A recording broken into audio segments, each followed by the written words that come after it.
have, let's see, main tank, flex tank, projectile, hit scan DPS, then you have main support, and flex support.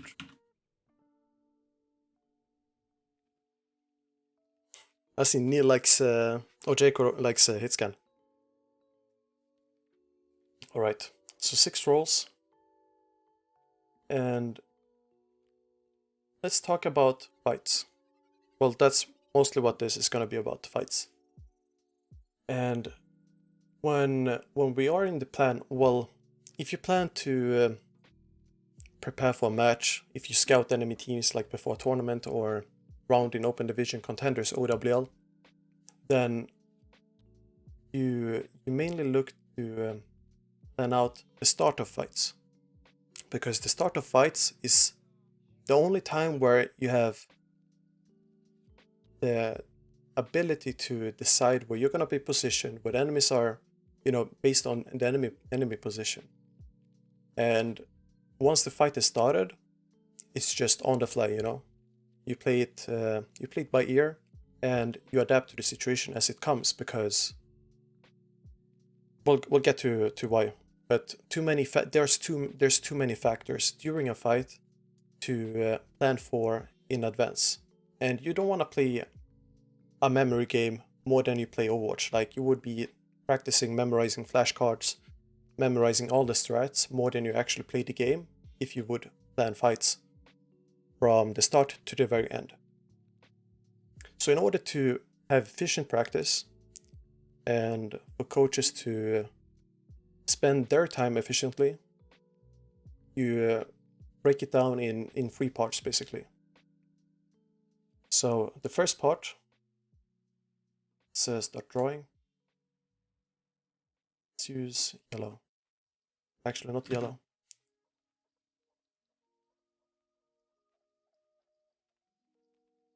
First part, that's the start. Then you have second, and then you have the third part. So first part, that's the start of fight. Start. Now, let's see. Before fights.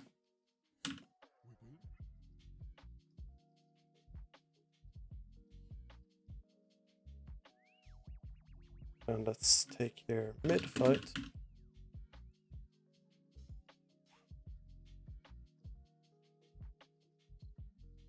I didn't select. End of fight. Alright. Let's make this a bit prettier. So, at the start of a fight, what do you do? Well, you wanna exit spawn. You wanna scout enemy heroes, scout enemy positions, and let's assume it's a payload map. Real styles, I'll take your question after this, just because it's unrelated. I have an answer for that though. So scout enemy positions, you push payload. Just basic things here. Push payload at the start of a fight. Push payload. Maybe you hold corner, take corners, take high ground, and think about ults. Think about ults / abilities. Make a plan. Do push. And that plan depends on the enemy position, enemy heroes, what map it is. Because if you're playing on Dorado, you don't have the same high ground as you do on Gibraltar, for example, or Rialto, or some other map. And all of these, like preparation, all of this preparation is done before the fight, and this is what you can plan. This is why you can plan as well. Because exiting spawn, does that depend on the enemy's actions in the game? It doesn't. Nothing it does. if, for example, enemies, so for example, scouting the enemy position, that doesn't depend on the enemy, how to say, the enemies can have any type of position and it doesn't ruin our scouting, basically, because all we need is the information and then we make a decision. So make a plan to push. Let's see here. Before that, actually, let's make it like make a plan to push. Then you have we need to swap. We have positions. You know, these type of questions. And after that, if you can push, then you push. If you don't, then you maybe take new positions, maybe you switch heroes, etc. During a fight though, what do you do there? Well, you target focus, initial target. What's the initial target most of the time? Well, most of the time, usually it is a main tank. For example, Reinhardt, Winston. And the reason for that is because they are the ones that dictate the space in a fight. It's very rare that a Genji can decide how far the safe space in a fight is, if that makes sense. If by space I mean where Zen is safe, for example, where your tracer can blink without taking damage, etc. What else do you do mid-fight? You targets a switch target, maybe. Let's say target switch target, kill targets. You use abilities. You what else do you do? Use ultimates. Build ultimates first. Actually, let's make it like this in the best order. Use abilities. Kill target. Switch target. Use ability skill. And now you build some ult. Well, you have ults ready. Maybe you say confirm, win, won or lost fight. Based on, let's see, I'll make it like this. Based on kill feed. So for example, if we lose a ton of heroes and it's shown in the kill feed, we can easily evaluate if it's a won or lost fight before we commit too much to it. Reset or cap, etc. Reset or objective.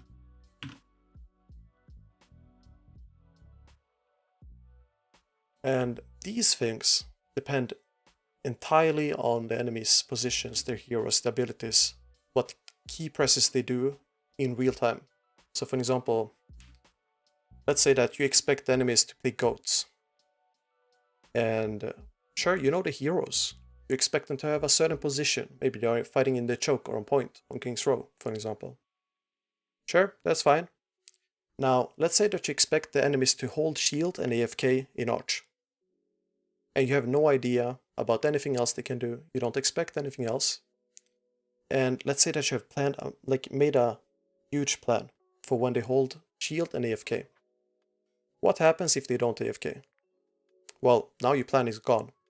And you gotta adapt to the situation and just take the fight as it comes. And that's why usually you never plan very deep in mid-fight. Well, or the mid-fight.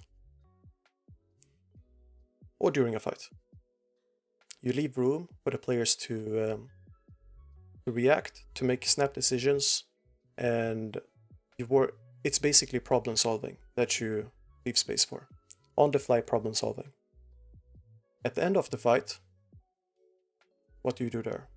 There's probably more things you can do in mid-fight, but these are just examples. End fight, you, let's see here.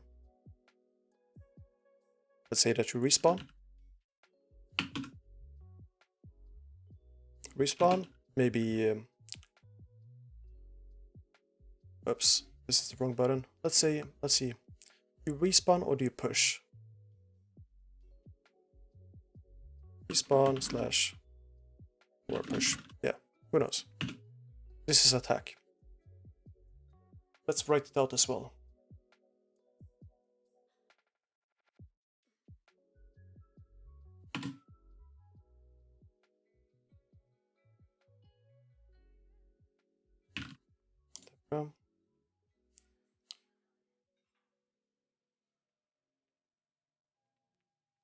Now, I don't wanna, okay, there we go. Respawn or push, then you can press tab, see scoreboard, track your own ults, recall enemy used ults, recall if enemies used ults, recall amount of ult charge gain for enemies. Let's see here. Recall amount of ult charge gained for enemies. Then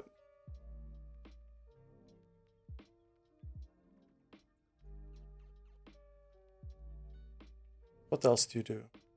It's mostly information at the end. It's information for the next fight, because it's a cycle. It goes like this. One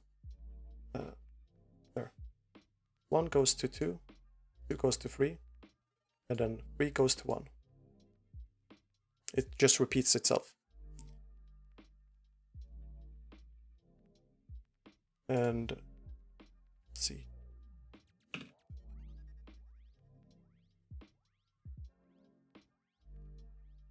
One second. Gotta check up on one thing here. My dog is howling in the background, so I'm just gonna message my brother.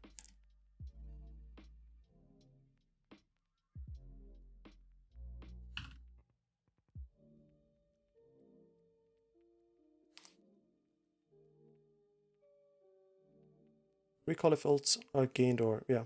Then you wanna see where's next fight gonna be. Where's next fight gonna be? You wanna see what combos can we use next fight? What combos can enemies use next fight? And then prepare for next fight. No. Communicate. No. Not communicate, because we're already communicating. We set up for next fight. Set up for next fight with plans. A plan. And repeat first phase. Basically. We basically repeat the first phase. And what can we take away from this? Before the fight, you have a sort of preparation fight. And you have 6 heroes, 6 players that need to focus on their personal objective. Basically, if you're a main tank, maybe you need to have a certain position where you can't see the enemies, because if you're playing Winston, you can't stand in the open and take damage, right? But you're the one that has the jump.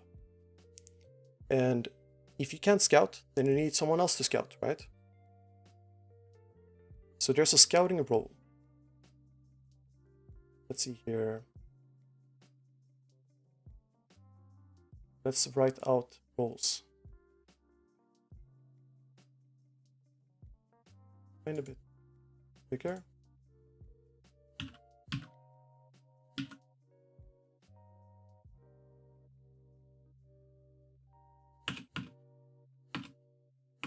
can keep it like that. Then we make a new one. Make that one size 12. Okay, 12 works. So roles, you have scout there, scout. Then you have, actually that's way too small. Scouting, you have engage, engaging, well, engage. You have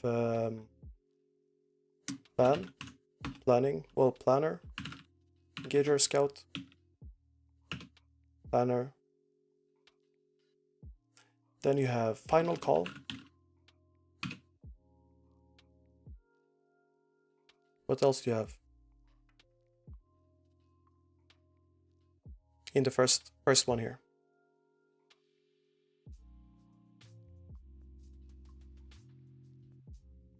I think that's it. That's it. You have scout, engager. We can put that at the end.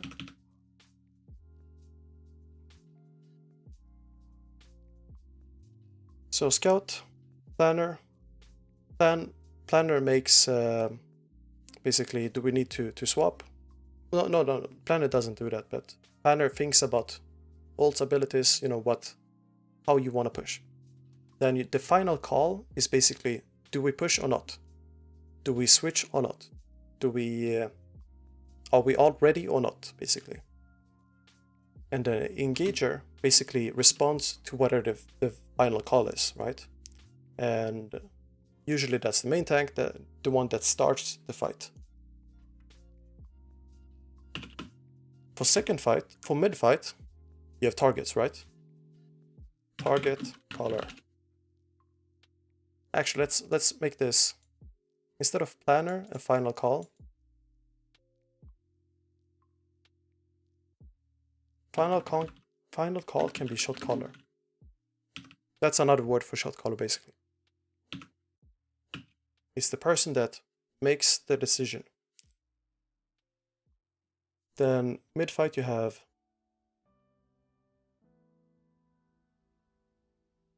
information, well, scout, I guess, no, not scout.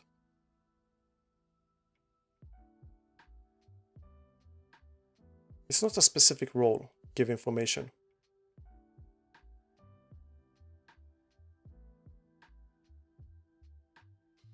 So I think it's only target caller. End of fight, you have scout, planner, shot caller.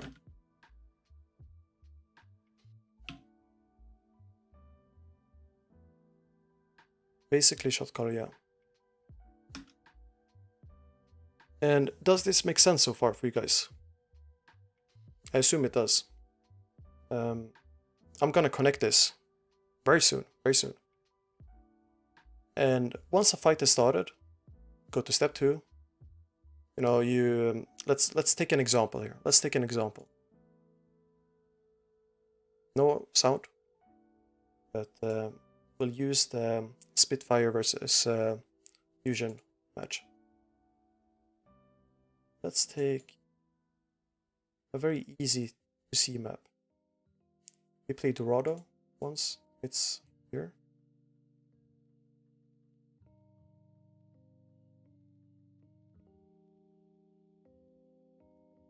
Hanamura, I mean, not Dorado.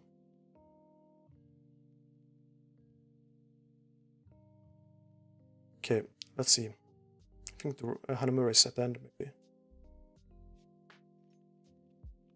No, wait, they didn't play Hanamura. My bad. Let's go with Dorado. I was looking at the different VOD before. They play Volsky, yeah, doesn't make sense. So yeah, starting with Dorado, we're gonna look at the first fight and see the roles here. If we go back a tiny bit here, look at the overlay here. Gonna open up Epic Pen. So now this is from the defending side. You have Scout. You have Widow here. She's not scouting. She's basically gonna be ready to just fight, you know, shoot, take angles, etc. She's just preparing for herself. then is there anything else here? You have no other hero in line of sight so far? Wait though, because we have Orisa Hog. Now, you see Hanzo has a Sonic Arrow. Scouter. That's a Scouter. Then you have Orisa on high ground. That's a Scouter. Someone, we don't know who it is or how many, but these players are the primary sources of information. Hog as well, I think, but I can't see Hog through the wall. Who knows if Hog can be hiding as well. But these heroes provide information, and then there's someone making the planning, right? And whoever it is, doesn't matter, but there's someone that says, let's fight here, or let's set up shield on high ground, let's get a pick, or maybe shield breaks, and then we'll rotate, etc. They have a sort of a plan planned out already, that they planned before the fight, before the match. There's a specific setup here, because you want to have shield here for Widow and Hanzo, Hog somewhere, then you have Diva, etc. And let's see how it goes. This is planned before the match, as I said. Hanzo sends out the even though it's Hanzo that sends out the Sonic Arrow, it might not be him that calls out what's seen, but he's the one providing that. And the Widow here, she's not gonna call out anything. She's just sitting ready to shoot. Because if you can't give away the attention to saying something that someone else can call out. For example, Mercy. She doesn't need the full focus, full attention on clicking heads. So she can say what's seen, through the wall here. For example, Widow Coast or something else. You walk out. Who is doing the scouting on Fusion side? Well, it's Reinhardt and Zarya. They give the information. Then you have Mercy's and Widow here. They can plan. Widow is gonna plan for herself. She wants the duel. Then you can have Mercy making a plan for the general team fight. I mean.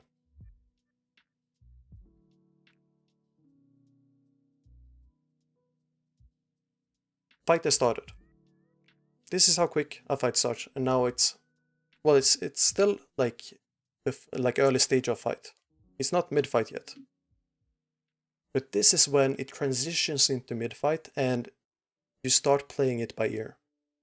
You no longer just have this flow chart of what to do anymore. You just adapt.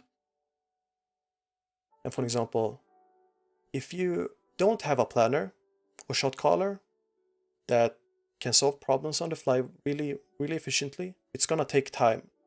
And you're gonna have to sit here and wait and basically take damage, maybe get picked, etc. And you need a dedicated role for that, right? But everyone can help. Everyone can help out. For Fusion, I mean. You still have the scouters. You still have planners, etc.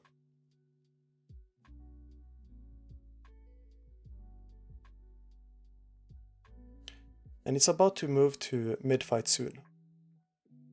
But you can clearly see here, no one has made a shot call yet.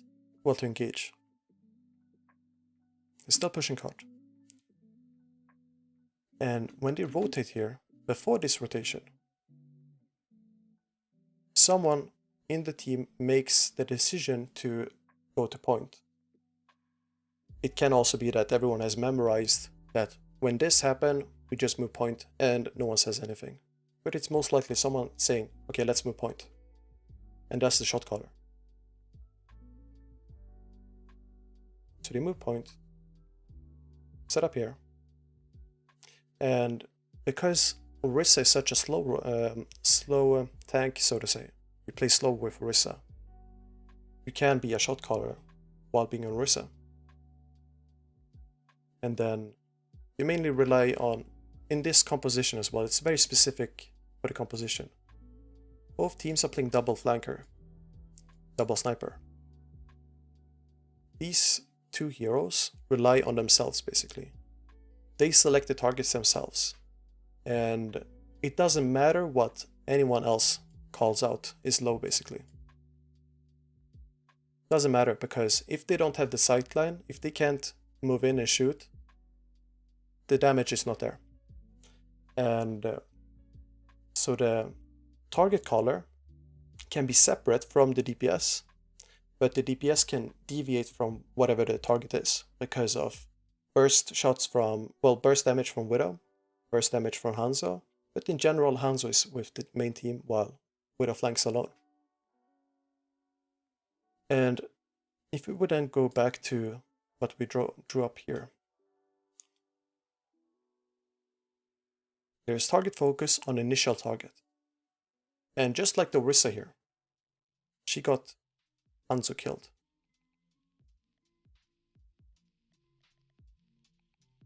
Let's see, just at the start. Oh, it's a Hog actually. Hog gets a kill. That's the first target. Then you just adapt. You switch to whatever you see, right? And you use abilities, confirm, is it won or lost?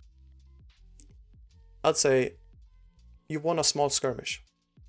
And then you reset or you do objective. Objective is basically choke, because you don't want a pushing point. Depends on where the cart is.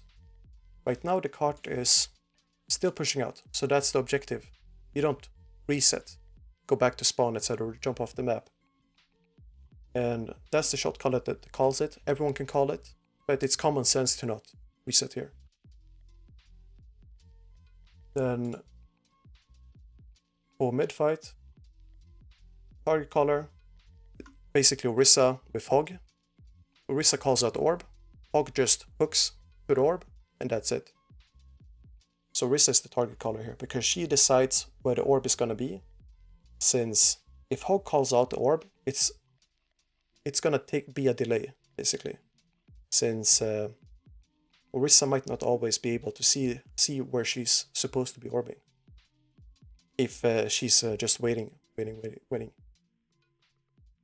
Hog needs to check for flanks, and if he uses hook, he just lets Orisa know. And you still keep the target calling on Orisa here. Same goes for the fusion side. Ryan is gonna try to push to Orisa, and he will try to go beyond Orisa, try to maybe get Hanzo, Diva or Hog, but he needs help from Zarya. He needs a Discord on and some pocketing, right? And in order to push, he needs to direct the team into one direction, otherwise he gets picked off, right? Since there's a Hog, there's Hanzo, tons of flanks, and you need a final call. It's very likely that you have someone planning, and then you have the main tank deciding where to go, basically, in the fight. Target calling, basically. So target calling can also mean you direct the team during the fight based on, just because you say that you should kill target that might be to the right of you, it doesn't mean that you can go to the left and keep shooting it.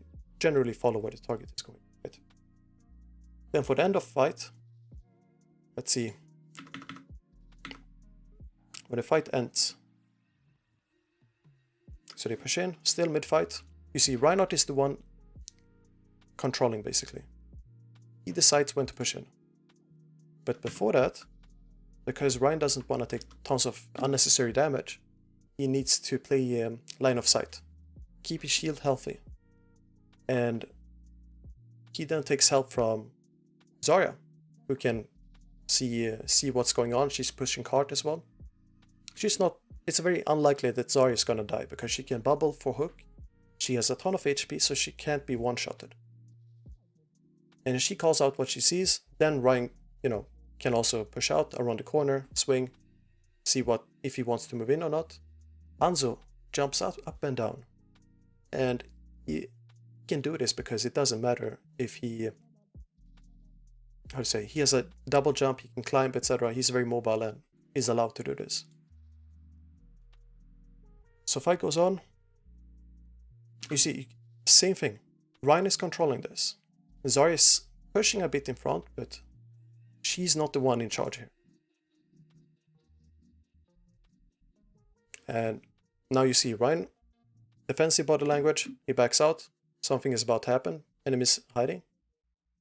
You don't want to overextend or get picked or anything. Let's forward a bit. Fights are cleaned up. Well, kills are cleaned up. Now you have downtime. You press tab, you see what ults you used, right? Used Grav, used Wallhack, you have Shatter, you have Zen ult. Now look at the enemy team. They used Hog ult. What can they use that we need to Zen ult for? Zen is usually the one that knows the best, and you would have like a priority list that you just decide with your team before the match.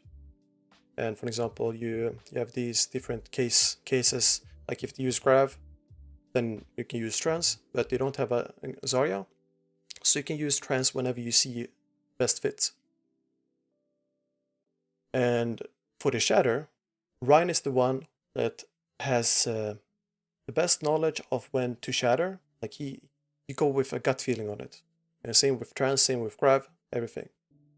And that's another reason for why Rein fits the target color role, because he selects the initial target. For example, if he finds a Shatter, it doesn't have to be on a specific target, but going for the Shatter, he's the one that starts the fight, for example, by selecting Shatter enemy team, and then basically everyone that's down on the ground becomes a target.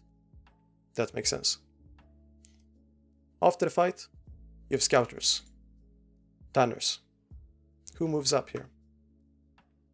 Well, you have Rein moving up. You have Widow looking. You don't want to get picked here because of the snipers. Hanzo moves up. D.Va moves up. Mercy as well. Rein is scouting. Everyone else scouting. And it's very likely that Zen or Mercy are the ones planning. Because they don't need to move forward into the enemy sniper's line of sight. And instead of just being AFK and not doing anything, they might as well use that time and think and make up plans while the enemy while your scouters are not dying. They are taking information and they are poking, building ults, etc. and doing a ton of things at once. And then you repeat the first fight. You take positions. You see, do we need to swap? Do we not? Should we swap? Should we not? For example, the Zarya, she went to D.Va because she had no Grav. Can she build Grav here? Very unlikely because they have Winston D.Va. And yeah, you can split the tasks of planning across multiple people. That's totally fine, but you need someone that makes the final call. And that's the, let's say, Zen or Mercy in this case. We can't confirm because we don't have inside information. Same thing for Spitfire. Could be that it's Mercy or Zen. From what I've heard, it's Zen in Spitfire, and in Fusion it's Mercy. Just, based on the type of players they are. Then for the targets, main tanks, usually. Sometimes it can be the DPS. It's very unlikely though. And if you're the target caller as a DPS, while being the best DPS in the world, one of the best, you're basically an outlier. And that's not something that you can always have in your team.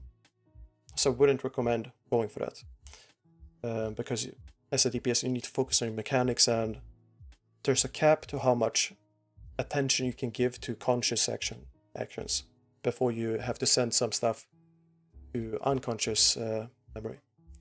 Or yeah, you know what I mean. So yeah, how many roles in total? There's 5 different roles. I'd say Scout, Planner, Engager are sub-roles. Or actually Planner and Engager are sub-roles. Scout as well, because everyone can initially scout. And there can be multiple of those.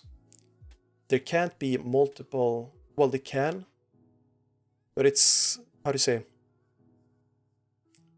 it's very awkward to have multiple shot callers, because if one says one thing and the other one says another thing, you will have like in, everyone will go against each other, and then you need a priority, right? And if you have some sort of priority, then in the end you have only one shot caller, because the one that gives up the shot, well, the call, they temporarily step off the shot caller role and they become a planner for the moment. And it's just more efficient to have one that's the final call. For example, in kitchens, you have one person that inspects dishes. In software development, you have one unit, one person, or one group that does quality checks, basically. In construction, same thing.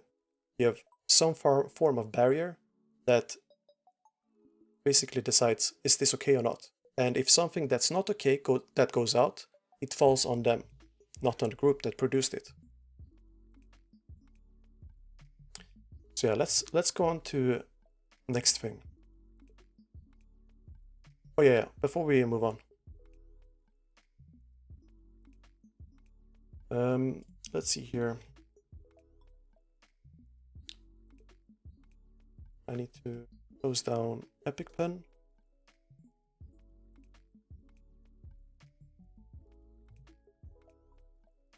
Scouter. Who fits Scouter?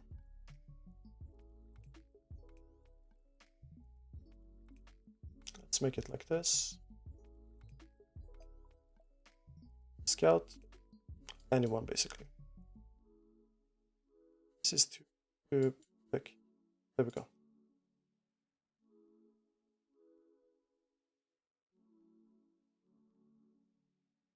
Anyone can be scouting, except main support and flex support, usually. Now it looks kind of bad, like when I draw it like this, but that's because I draw with a mouse. Then we have Planner. Planner can be anyone as well. There's no limits. Because everyone can use their brain, everyone can think.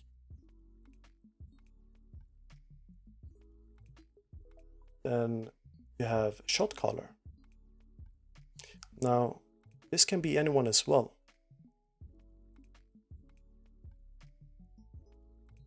But it's usually, let's use blue instead. It's usually not the DPS, not the flex support, and not the flex tank. Well, actually not everyone can be. It's usually main tank or main support, because they are the one that decides when to go in or not, basically. And let's see here, then we can use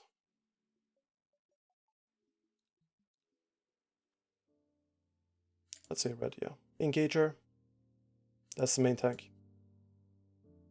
Now, I hope this makes sense,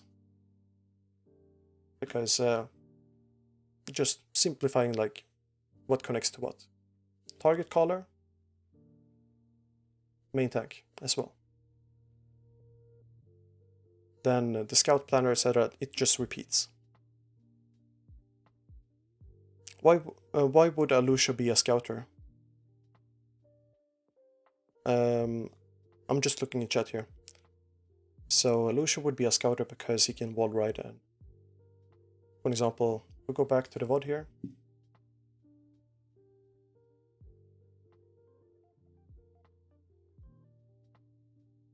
Let's see. As a Lucia, you can be here, for example.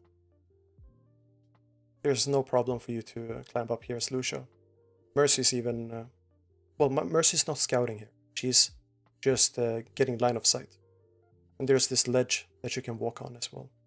So Ryan will be able to walk like this and then come back high ground. You said flex support wouldn't scout. Lucio's not a flex support, he's a main support.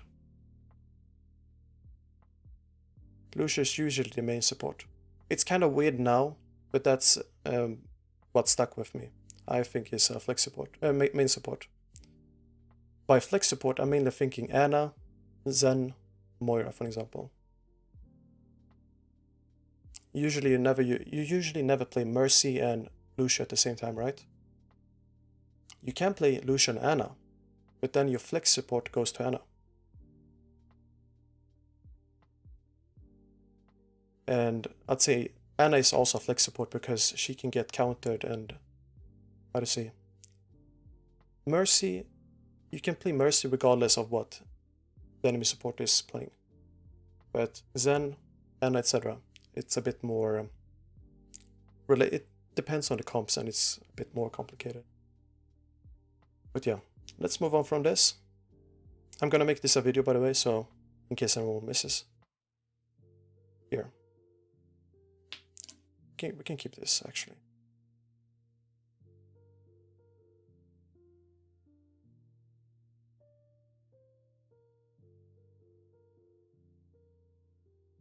So, I've talked about sometimes... I talk sometimes about having something like called a protocol. And a protocol is basically... actually, let me look up the definition because I don't remember it memorized. It's a system of... yeah, it's just a specific way of doing something, right? It can be like... If your way... let's have a figurative team. A figurative team that just holds W and they walk into the wall. They don't change direction, they just hold W until someone comes to them. That's a valid thing. You can do that. Might not work well, but if that's your system of doing things, so taking fights, that's your protocol. Here's just an example of how the first fight can look like when you're attacking on a payload map. So first you start moving out of spawn. Let's use this. Fusion doesn't do this, Spitfire doesn't do this. I have no idea if they actually structured this way. I just use this example because this is what pretty much all teams do, regardless if they have planned it or not. Let's see where the map starts. You push payload first, right? The first thing is you push payload, or try to go to payload, because otherwise you can't see it. What do you do after that? Well, you go to the next step. Scout enemy heroes. Because if you press tab before 15 seconds has passed, you can't see the enemy heroes on your scoreboard. Okay, so you push cart, then you see the heroes, right? Zarya is here. You scout enemy positions. After you've seen the hero, then you can see where they are, right? It's very, very, how to say it? It might seem minor, but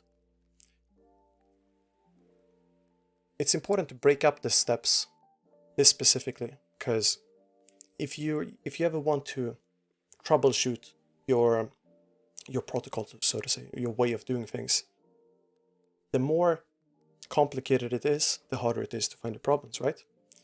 So first you see the hero, then you see where they are, then you ask yourself a question, or you make a decision, are we counted or not?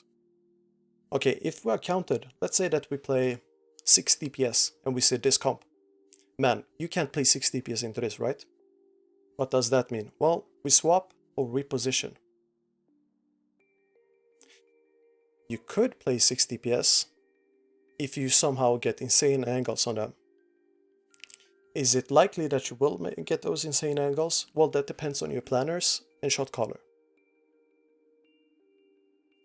So most likely swap. Then you go back to pushing cart because you have to run into spawn, push cart, etc. Scout enemy heroes again because you'll see them. Then their positions because they might have changed their position. Then you check, are we counted? Let's say that they've changed positions. Okay, then you reposition and you do the same thing. Well, except pushing cart, of course. But if you're not counted, well, then you keep pushing cart. And this means delay. So the shape means delay. You push the cart as a delay until you go for the next action, basically. Here, that's a decision. This square, that's a process. Now this is around the square, I use this one.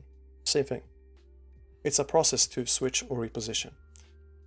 Here, this is just preparation, which is here, preparation. So you push cart as a delay, then you prepare for the next fight or for the first fight, take corners and high ground. If you can't take high ground, take high ground. Do you need high ground? Of course, maybe you don't. Depends on what you planned. Then you set up a target priority. You want everyone to shoot everyone, or do you want to have target focus so that you can blow up a target? Or in this case, you have two snipers with very high damage output. Then you have a hog, and you have 3 heroes, well 4 if you combine Orisa and Hog into one. Let's bring up Epic Pen again. So, just to simplify. Hanzo is 1. Orisa and Hog, they become 1 because together they have insane burst damage because of Hook, Orb Hook. And Widow, that's the third one. I'm gonna use black for that. Okay, so you have 3 heroes with high damage output here, and they can have 3 different priority targets. Okay, if you would have a comp that has, if you play dive with Genji Tracer for example, then you need 1 target because you don't have enough damage to spread out the target focus. And that's something that you do in the planning stage before the match itself. We can take that some other time. But I hope this makes sense. You have 3 different initial targets. If you have to. Like, if your Widow can only see 1 person, let's say that your Widow can only see the Mercy. Well, then that's her priority target. If your Hog can only see Hanzo, well, that's his priority target. If your Hog and Orisa can only see the Ryan and Zarya, that's their priority target. And go back here now. Next step, do we fight? Are we in position to fight? Can we fight? Should we fight? Do we want to fight? If the answer is no, ask yourself, are we counted or not? If we are not counted, keep pushing cart as a delay. Take corners and high ground. Set up priority target. Do we fight? Yes. Engage or wait? You want to make the first move, or do you want to let them make the first move? For example, if you're playing dive, you want to dive or do you want to counter dive? If you're playing Hog or Orisa, you want to walk off the edge as Orisa and pray to Jeff that you can land an insane orb and get 3 picks at once? Probably not. So in this case, you want to wait. And as Fusion, you can wait because you can push the cart and push the cart to a better position, like the choke. And if you wait, you counter enemy engage / setup. And Fusion, they wait, but they add the cart as a delay. And they counter the position because if Orisa stays here, it's kind of awkward to hold choke without Orisa, right? There's no shield. No one contesting. Tons of spam damage, flanks, etc. And you lose control of the choke. So that's how they get countered here, even if both teams wait. Don't need to make the engage here. And after that, it moves into mid-fight and you just adapt to whatever the situation is. And it's this simple. Well, we're not done yet. engage. If you want to engage, it's usually the main tank. Let's say that you keep waiting and the cart pushes up here to the corner. Who is the one that controls this? It's Ryan, right? Ryan is the one that stands in the front. Zarya might move up, forward and back because she has the bubble to charge energy. But that's a personal decision she does. It's not a team decision. If Widow gets a pick, if Hanzo gets a pick, they automatically engage. Well, they don't engage, but they make a very obvious opening for your Reinhardt, and it's very likely that he will engage after that. But it's still Reinhardt that decides when to fight here. You see? He's still in the front. And you're waiting. You're countering the engage that the enemies might make, or the setup, basically where the shield is, or where the sightlines are, etc. And the fight has not started. Still before a fight. And yeah, that's basically how you map out the logical decisions before a fight. And the benefit of having something like this is that if you would go to, let's say that you make a team, you want to climb through open division to contenders, you want to win contenders, you want to get into OWL. You might not get into OWL as a whole team, but you want to win contenders as a team, because you can't win contenders otherwise.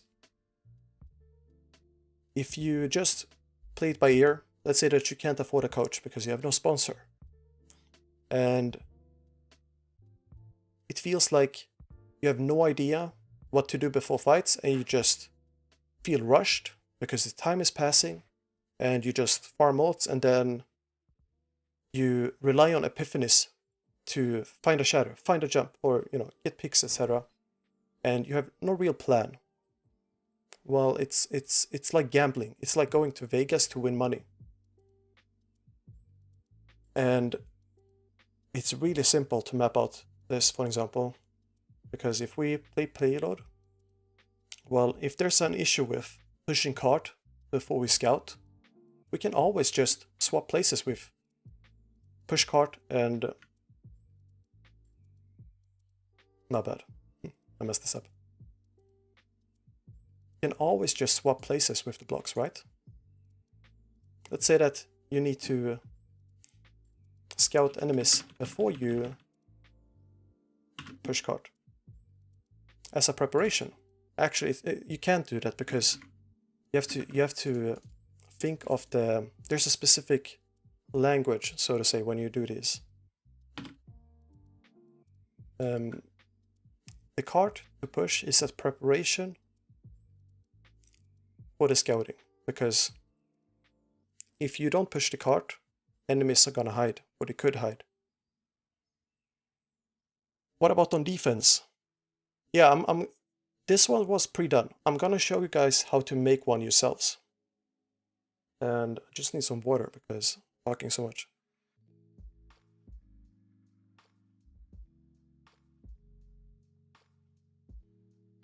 So far, does this make sense for you guys? Do you follow?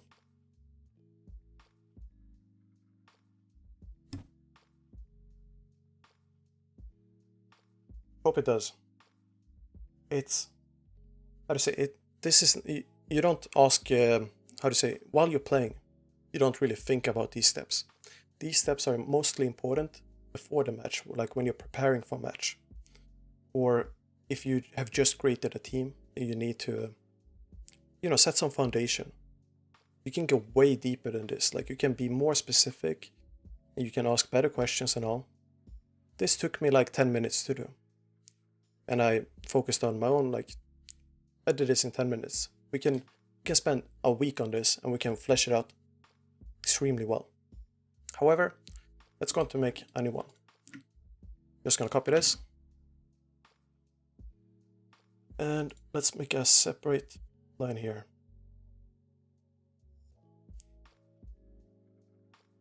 And the site is called draw.io. totally free to use as well. Highly recommend using that. Then we copy this text.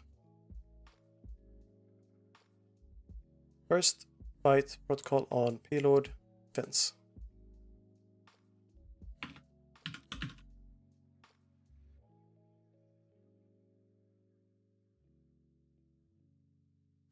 Okay. We can close Epic Pen. So just like on pushcart, we need some preparation, right? Move out of spawn. Now defense, they have a timer to set up as well. Most of you might not think about this before the match starts in ranked, but it says prepare your defenses. And this is why you get 1 minute to prepare. If you think about this, 1 minute, is that enough time to prepare your defense against Fusion in the grand finals of OWL? No, that's definitely not enough time. I can assure you, Fusion, the Spitfire spent weeks, days, their coaches haven't slept before this match starts.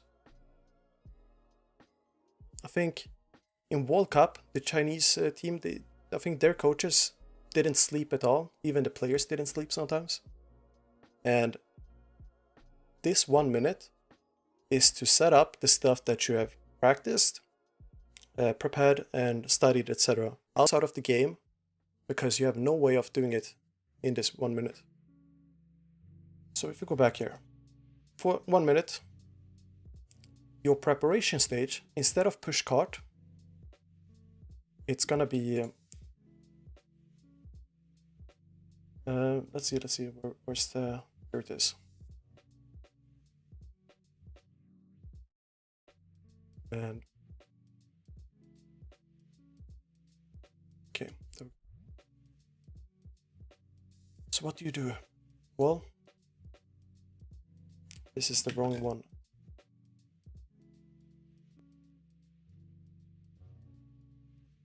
Can't see it, right? Let me just copy. So instead of pushing cart, you take positions. And the positions could be, for example, let's see examples here. As a widow, for example, you want the sightline. Now everyone does this individually. Widow has sightline somewhere for high ground. So Diva, she can scout. Hanzo is positioned here to the side so that he can fire a sonic arrow between the buildings and lands on the spawn here. And he needs this specific position because he can't fire the sonic arrow from other locations without showing himself. And it's also to scout here on the side.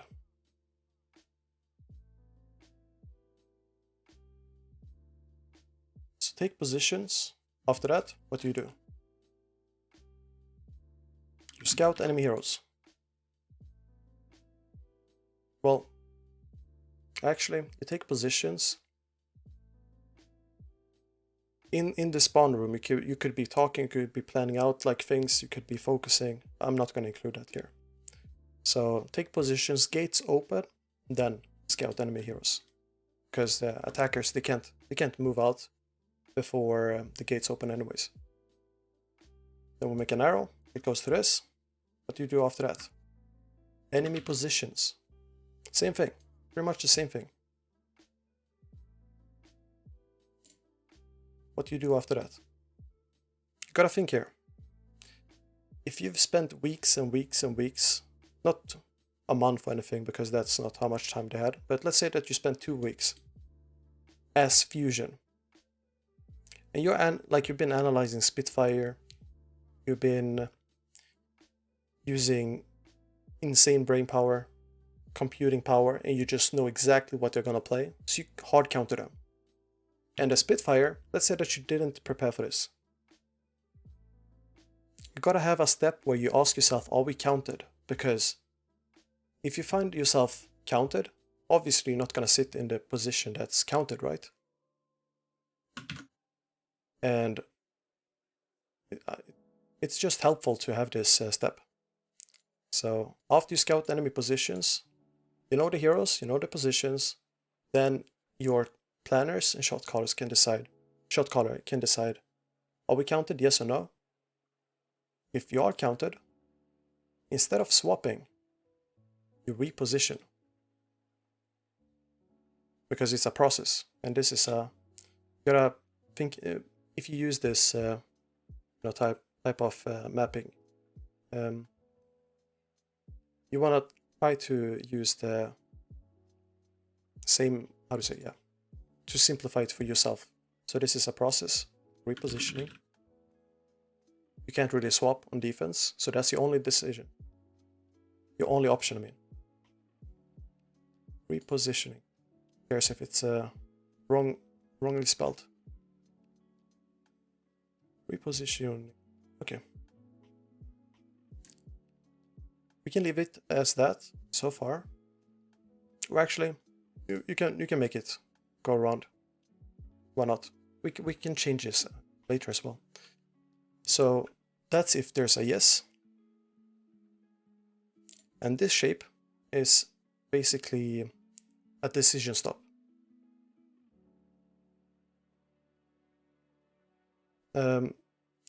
DSF89.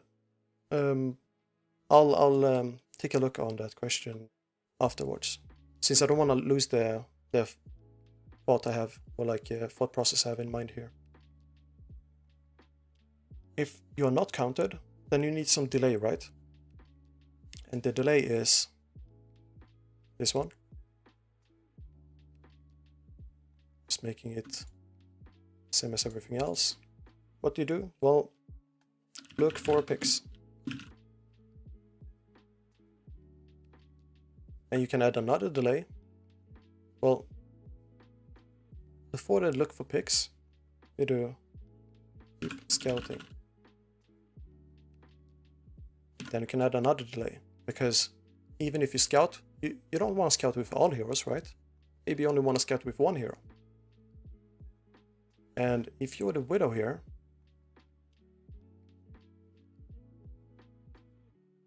you're the Widow, you wait for picks, or you look for picks. But if you're playing the Mercy or the Zen, maybe you can't be this far up. You can still like look for, you can scout. You can be the Hog. You can scout this Hog here. He's gonna get a kill soon. There he gets the kill. Hog gets the kill on Hanzo because he tries to go somewhere. So look for picks, because you don't want to fight yet. It's before the fight as well. Look for picks / poke. Or poke. Then, let's see, positions, corners, and round.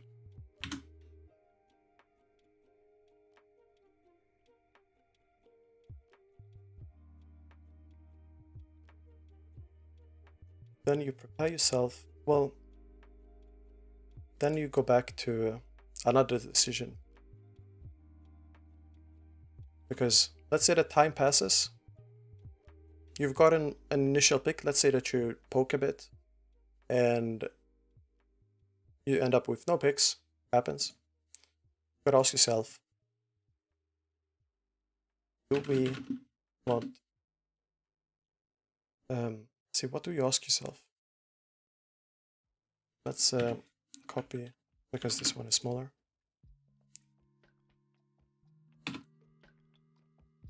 Do we fight? Basically, do we fight where we are? If you might face dive, for an example. If Fusion plays dive, they might come to high ground, and we might want to fight. If we don't want to fight, because they might play tanks, then we can reposition, correct? So then we make, well, we make an arrow, it goes like this. We put the arrow here.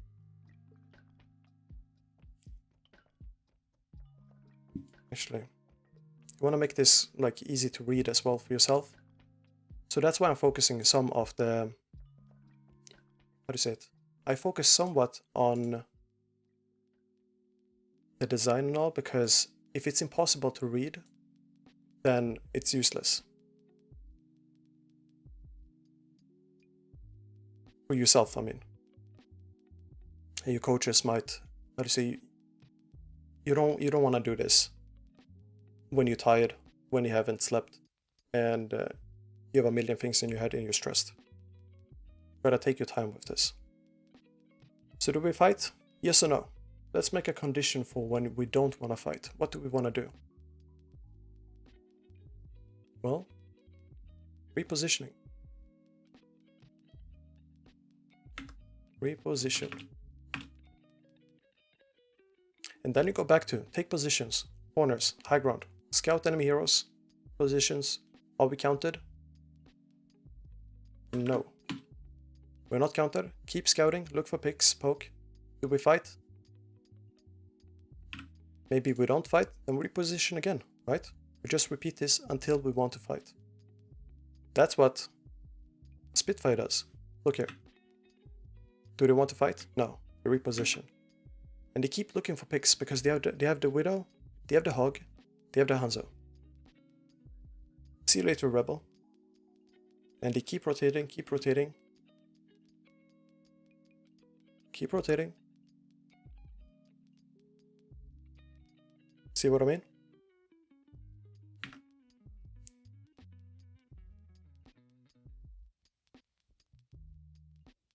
Do we fight?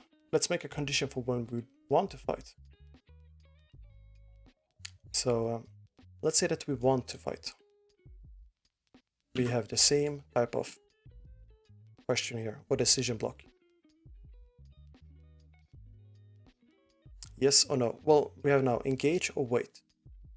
And this depends on the comp. As Orisa, you rarely want to engage. Like, it's not like you're gonna man up and just walk past your shield, right? So you wait. Let's start with the condition for waiting. And because it's a process to wait, well, it's a process, but you can add delays, right? I forgot to add one thing here. We wait. Actually, I didn't forget to add it. That's fine, because that's a process as attackers. So as defenders, you keep rotating, I think. No, you don't have to rotate.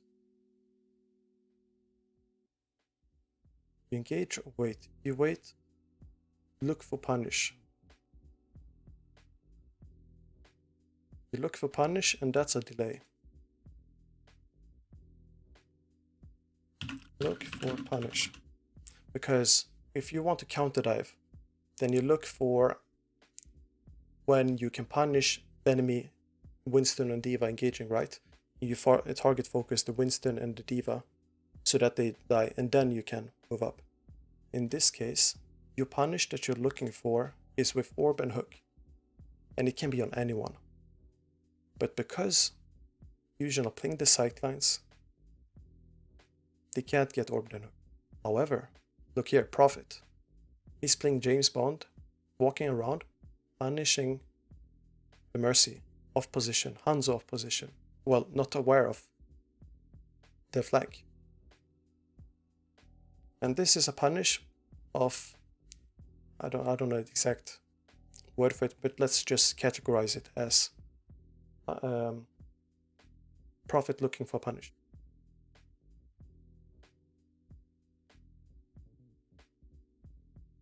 And it's a delay because you look for the punish, you don't go for the punish yet.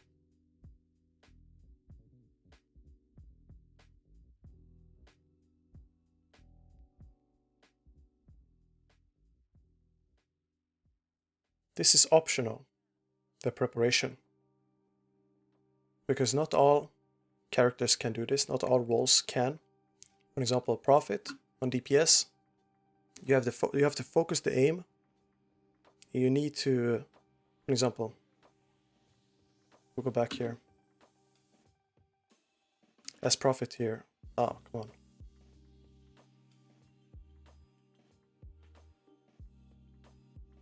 As Prophet, you need to focus like full attention on not overextending, not dying. Maybe you can get the Zen here, but what if Hanzo headshots you? Because you're not looking. That leaves almost no room for talking. However, if you're the Orisa and Hog, you can say as Orisa, I'm orbing. And then Hog says, hooking.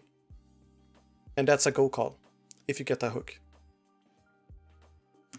And because of that, it's optional. Very well, situational. And we can mark it as dotted, because it's not applied to everyone. Let's use this one actually.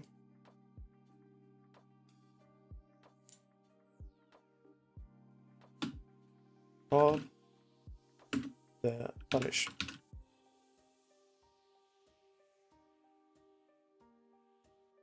And the punish for Orisa, for example, is calling orb and Hog calling hook, and that prepares basically Orisa, both they prepare each other for the punish, because Hog can't read Orisa's mind. And what if Hanzo then hears the hook? He might not see the hook, because there's no way Prophet can see through the walls. He's not that good. He has no X-ray. But he can listen to his teammates while focusing. And if there's a hook on Reinhardt, let's say, and yeah, Reinhardt gets hooked, Sado, that's a small window where maybe Fusion are looking to Sado to help him. They gotta react. And that's a cue for Prophet to be able to overextend, to go for the Zen, or to go for the Mercy. And he's prepared. And yeah, preparation block. Call the punish, but not everyone can do it. So that's why it's dotted. After you call the punish, what do? Then it's a process.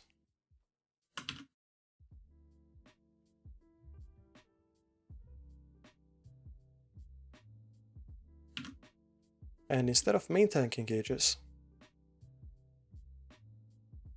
engage, punish. This can be anyone. And now you see it becomes a bit more complicated. And here's a reason, a very good reason for not having only one that calls to engage and plans to engage and thinks about to engage. It's very good to have backups and split the task, because this is how quick Overwatch is. There's a million things to think about. And if you have the brain power and the ability and capability and, you know, all these things to be one person that basically plays 8-dimensional chess here, you might as well do something good for the world. You're basically Elon Musk times 3 instead of playing Overwatch. That's how much of an outlier you are and how much work there is to do. So I highly recommend splitting this task among people, many people. And this is specifically for defense. On attack, you can't be anyone that calls to engage, right? You could be several. Well, rephrase that. On attack here, if you're Zen that's behind cover, he doesn't see the situation, he says go, go, go, go. How good is that? It's not very good, right? And Hanzo, he engages on his own, for his own stuff. Widow does her own engage as well, because they are more flexible, they can play their own like skirmishes. And usually you pick a Widow to deal with enemy Widow.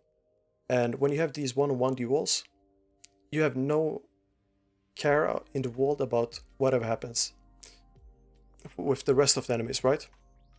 You need to counter the Widow, and she needs to counter your Widow. And if Widow tells her Reinhardt to go in while shooting the enemy Widow, it's most likely gonna be disconnect or disconnection. And you might feel like you lost or you don't have any idea of why you lost.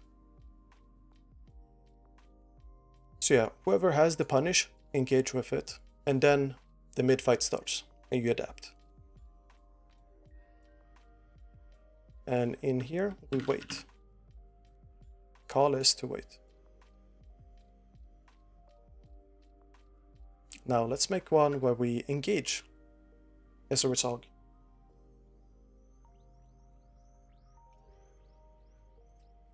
This is more complicated because you can't just engage any, like in any way as Orisahog here.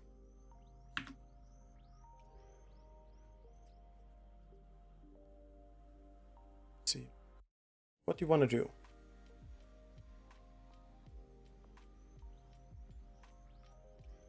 Actually, this is not a delay, it's a preparation.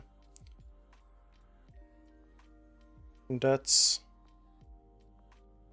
Is it? No, it's a delay. It's a delay. Yeah, this is communication that only leads up to the fight. And that's pretty much...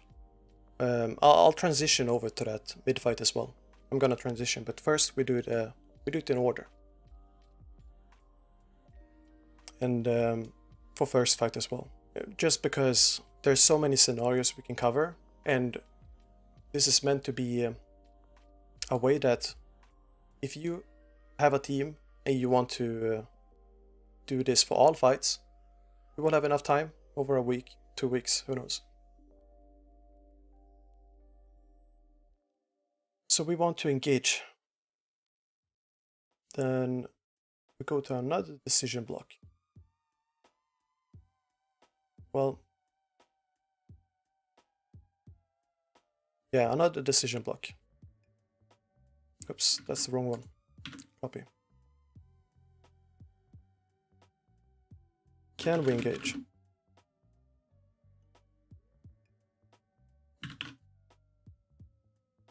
And now this is the call that your engager or shot caller does.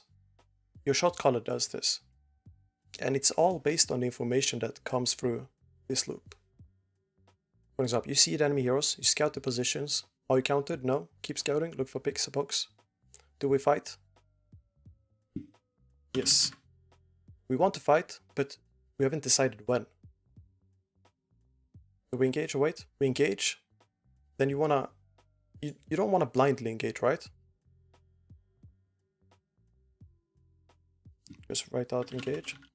You don't want to blindly engage, so you need to know, can we engage as the shot caller? Because, like, if you're playing Lucio, let's say that you're playing Lucio back in 2016, Overwatch. You know, when Overwatch just came out, and you're a pro team, you're number 1, and then you're in the grand finals of Atlantic Showdown.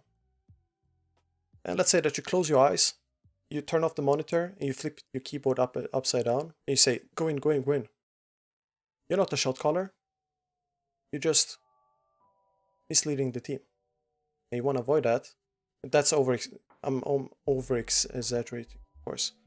But you don't want to mislead the team by making suboptimal calls.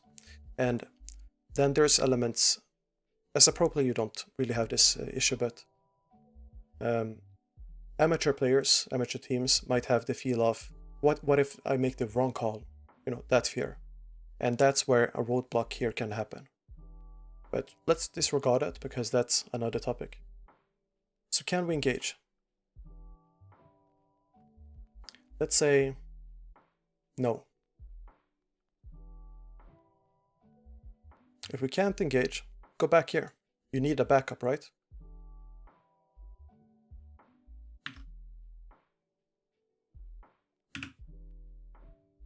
And then you go back to look for picks or poke. Do we fight? Yes. Let's say that you get a pick, but the enemies are retreating. Then you don't want to chase all of the time. Well, every time you don't want to chase. Well, let me rephrase that. It's not all the time that you want to chase. So if enemies are disengaging, but you're on Orisa, you're super slow. If you move past the shield, maybe you get poked yourself, killed. So then, let's say that you don't want to fight, reposition, you just repeat the same cycle. You see how everything is connected. Like you have all these logical not backups, but you have almost foolproof systems. You just need to understand these when you're making them, studying them, practicing, etc. So that in the match, you're not going to stop here at can we engage and then there's no scenario for no. There has been some times where when I've been coaching, this is how I learned it, where I listen in on matches and someone like the main tank calls, do we have speed boost? Do we have speed boost? Let's speed boost. And the Lucius says, no speed boost available, or like we have nothing. And the tank is just silent. That's because there's no, like they haven't prepared or thought of the scenario of when there's no speed boost. And they might expect speed boost, feel frustrated or something else. So yeah, that's if we can't, let's make if we can.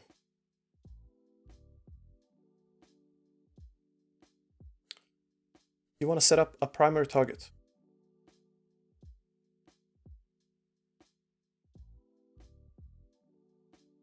Should be one here as well, but forgot it. Let's see here. Setting a primary target, that's a process. And usually it's the main tank. And the main tank engages. Well, you can simplify it and say main tank engages. But if you really want to be clinical, you say main tank sets a primary target. And usually it's the main tank because they decide. However, it can be the target caller. I'm gonna use main tank because I usually see main tanks as the target callers. So you have a primary target. Now you want to confirm with your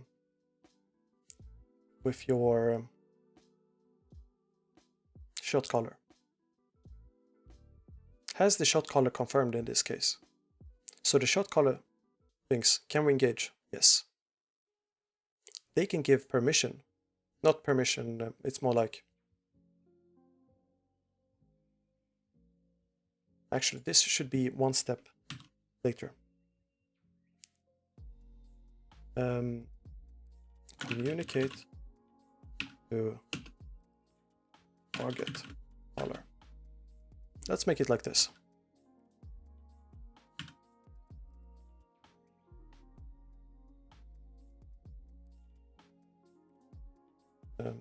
Let's set primary target. Okay.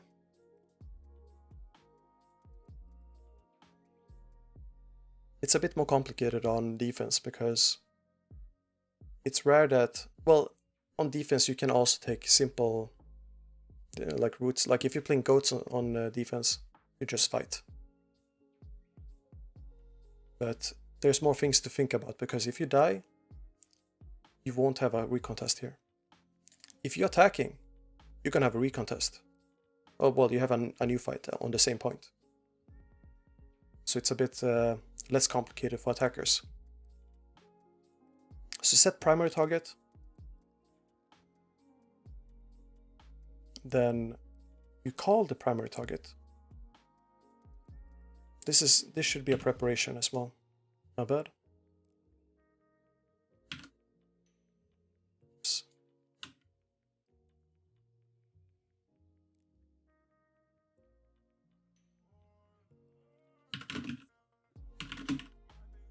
Primary target.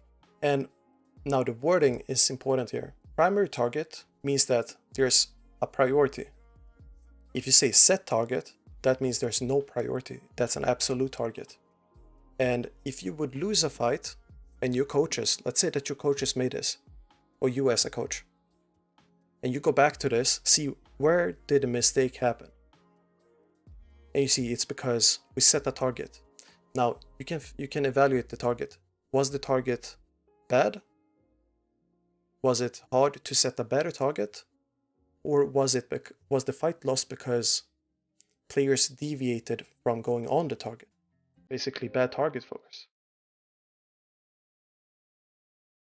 Primary target that leaves room for split target focus, like in this case, but you can also choose to have focused target fire. Entirely depends on how you want to plan, the comps, which comps you're gonna play, which comps you expect the enemies to play and all that, which map. That's a preparation though. And you set it, you talk to the team, then you commit to it.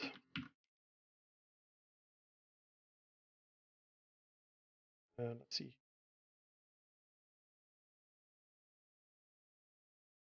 Commit. No. Engage on primary target. And that's it. So let's take it from start. Can we squeeze everything together?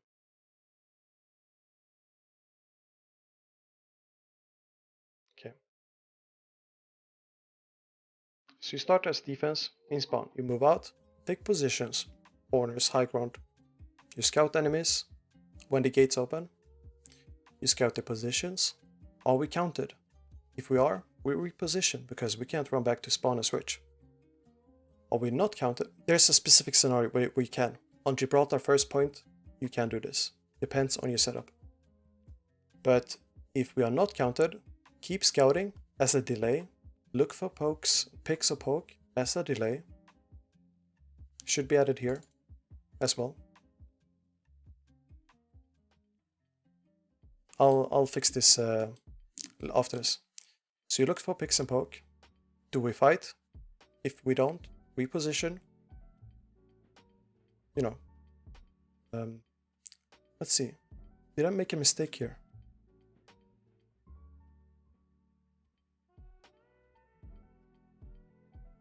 Do we fight? Yes or no? It's not always you need to reposition. Actually, I made a mistake here. It should be, are we counted? So are we counted? If we are, then reposition. If we are not counted and we want to stay in the same location, but wait, you just repeat this loop here. And when we want to fight, we think engage or wait. If we wait, we look for punish, and then eventually engage on the punish. If we engage instead of waiting, you want to ask, can we engage? You might want to, but can you? Then we forgot yes. Then communicate to target caller. No, give permission. Permit target caller.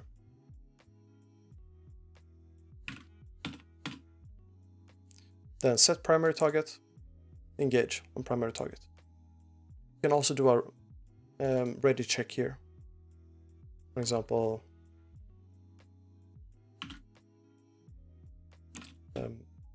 ready check. And ready checking, that's an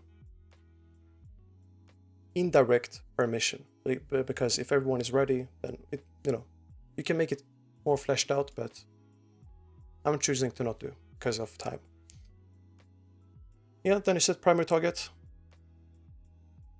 engage on primary target, or yeah, that's it. I don't think you have peak. What do you mean?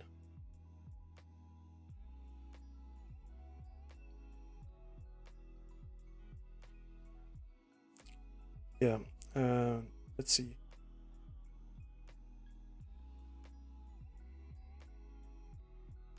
This was for the full fights. I can take some questions here. Let's see chat.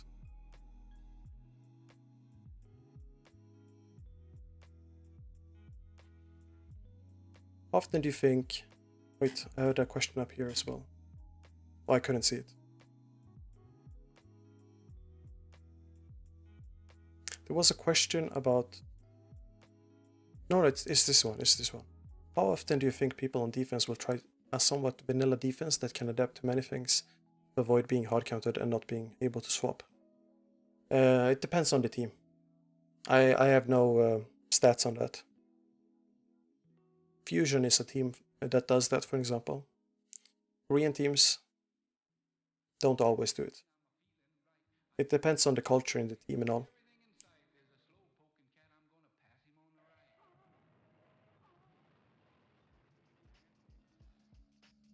Yeah, I have a YouTube channel.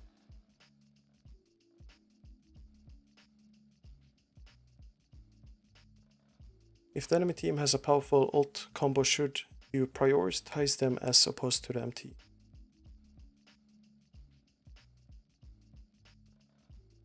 Yeah. Yeah.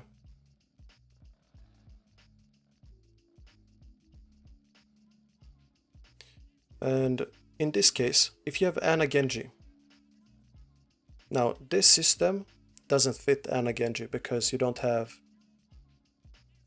Do we have Nano Blade? You know, when I mentioned flash it out, you can add, for example, conditions where do we have Nano Blade? If yes, if no, etc. Do we have maybe you don't play Ana Zen? Maybe you play Lucio Zen or Lucio Ana. Do we have speed boost? Do we have not speed boost? You can flesh this out immensely. But because I don't want to sit here for like 6 hours and, you know, to keep it focused and concentrated, I made a general example. But in this case, this doesn't fit Ana Zen or Ana Genji. Where's the chat? 1 second. Here's chat. What do you mean when you say give permit target caller? It's basically if you're the shot caller. It's good that you asked it because I didn't realize this. Permit target caller to target, because you don't want to set a target if you don't want to fight, right? And if you decide to fight, then you can set a target. Otherwise, you know, to avoid confusion in the team. It's like half of the team wants to rotate while half of the team wants to fight, to avoid that type of scenario. It depends on preparation. I understand, Jode. It's very obvious and it's common sense, but how do you say it? If you're playing the grand finals here and you have $1 million on the stake, let's say that you play the finals in the trials or finals in contenders, and it's really important that you can track the errors basically. Then you need to map out pretty much everything. Otherwise, if we make a decision like this, can we ult?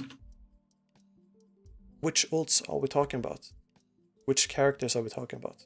You know, it's too vague. And to avoid spending time to filter all these vague things, maybe you're trying to find errors during a match break. Like, let's say after this map.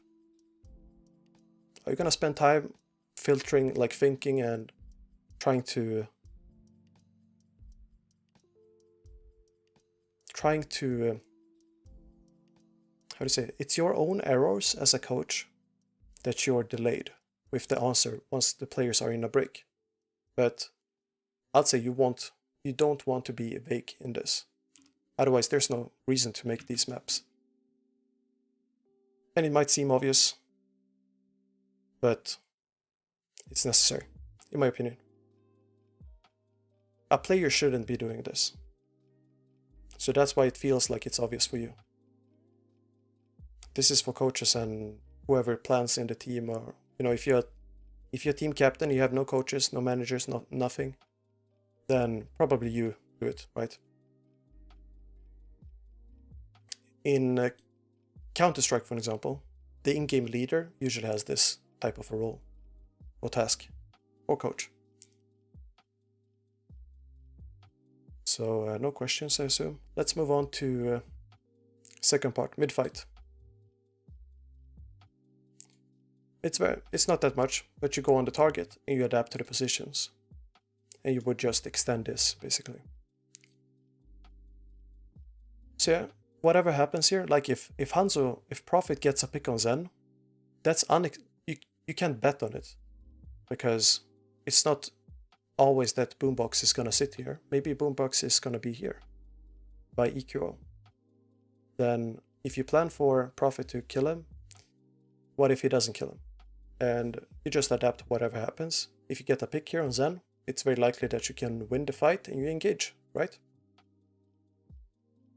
You just keep the fight going. If you're the attackers and you lose your Zen, you reset. So you use abilities, you kill targets.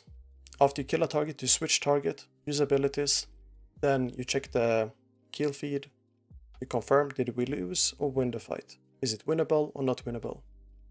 Then after confirming, do you reset or do you stay on the objective? After the fight is ended, either you respawn or you keep pushing, and you press tab, you check the ults, check your own ults, you think about combos, you plan, and then you make a decision. Shot caller does, and the shot caller, gives the plan, says when to go, etc. Once the fight starts, now we're basically back in square one here. You skip the moving out of spawn part. We keep scouting positions, what we counted. For example here, Spitfire lose this fight. Zarya has no grav, they cap second point. Now they switch to Monkey Diva.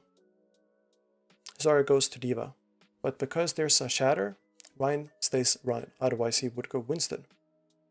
Because there's less synergy between Ryan Diva than it is between Winston Diva, considering the heroes they have. And you just repeat this. But yeah, you wanna flesh it out if you're not gonna have this type of a simple system when you're in the grand finals, but hope this makes sense.